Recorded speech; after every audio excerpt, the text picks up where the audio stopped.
Transferring between different routes is a pretty central part of most good transit networks, because it's really hard to put every important destination on one route without that route looking like this. And it's also important because it enables you to combine multiple transit routes into bigger trips, whether that be 2 subway lines to get across a city, or a bus to take you to the local train station. But if the experience of changing from one vehicle to another sucks, because it's congested or long, or because it makes you wait in the rain, then riders might start to avoid connecting between routes, and that's bad for the whole system.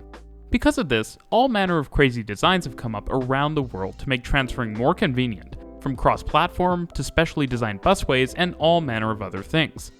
Now, it might surprise you, but humble Toronto has one of the best designed station transfers in the world, and unless you go underground, you'll never see it. St. Clair Avenue is a nice street, with trams running down the middle, but many a driver have wondered, why do the trams and even some buses go underground in front of this grocery store? Do the drivers plan on getting frozen pizza? Surprisingly, this is not the case, but one of the key elements of St. Clair West, a really intelligently designed transfer station. You see, when transferring, there's usually a few things that aren't fun. One is having to hassle to get out your wallet so you can pay for your next bus, or tram, or train. Another is having to wait around in the heat or in the cold for your vehicle. I mean, it was literally raining the day I filmed this. And one other big issue is needing to walk a long distance in the middle of your commute to get to another part of the station. Most people can relate to the idea of changing between a bus and a tram or another bus and having to walk through the rain or heat to do it. And we've all had that time where we changed at a bad station and had to walk a half marathon to get to the other service. But St. Clair West alleviates a lot of these problems with a fantastic design. The streetcars and buses use ramps to go underground, where they circle a giant loop, and this loop allows for a bunch of awesome stuff to happen.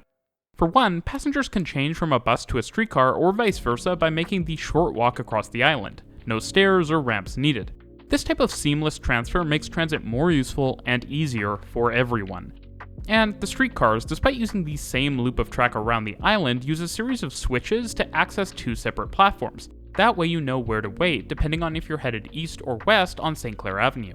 This design also means you aren't expected to get your wallet out and fumble around to pay again when changing vehicles here, since to get down to the loop you would have had to pay a fare when you got on your bus or streetcar, or went through one of the fare gates. That said, since like most people who use a station like this in Toronto, you're probably arriving on one vehicle and leaving on another, a lot of people will just never use the gates. I've only done it a handful of times, and I'm not even your typical rider.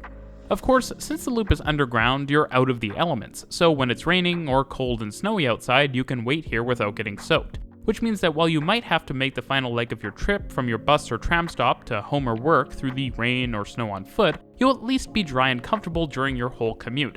And that makes a big difference between relaxing and sitting back with a book or a YouTube video, or sitting in soggy misery.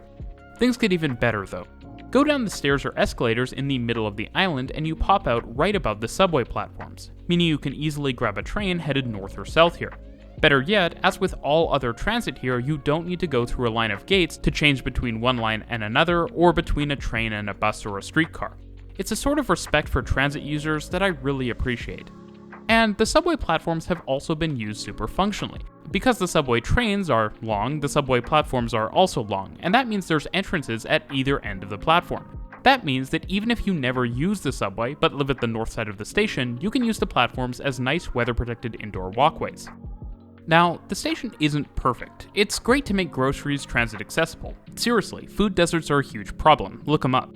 And I love that you can pop into the grocery store from the subway without getting wet, but putting a supermarket on top of a major transport interchange maybe isn't the best use of space ever, at least without towers on top of said grocery store.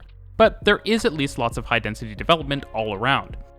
This station was also obviously designed for buses to drive through it underground. I mean, that's kind of the whole point. But the ventilation seems slightly lacking. Though that's a problem that could be fixed in the future with electric buses or trolleys. Transit projects get more complicated and expensive every single year, and it's important to ask questions about why.